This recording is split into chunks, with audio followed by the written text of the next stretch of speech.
এখন আমি রয়েছি নৈহাটি অভিজাতি সংঘ ক্লাবের মাঠে।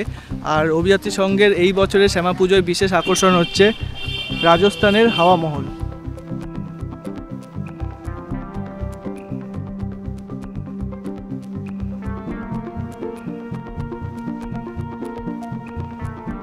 রাজস্থানের হাওয়া মহলের আদলে তৈরি হচ্ছে, এখনও পুরো কাজ সম্পূর্ণ হয়নি। এই সমস্ত যেগুলো হাওয়া মহলের যে জানালাগুলো থাকে যে সমস্ত, সেগুলো সমস্তই এখনও ওখানে লাগানো হবে। পুরোটা লাগানো হয়ে গেলে পুরোটাই হাওয়া মহলের মতোই দেখতে লাগবে।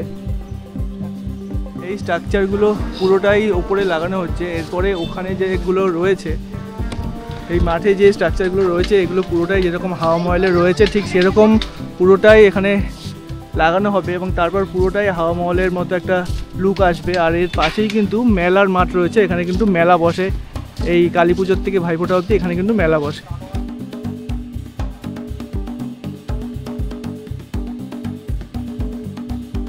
ভিডিওটি ভালো লাগলে লাইক, শেয়ার এবং এই ধরনের ভিডিও আরও দেখার জন্য চ্যানেলটি সাবস্ক্রাইব করে দেবেন।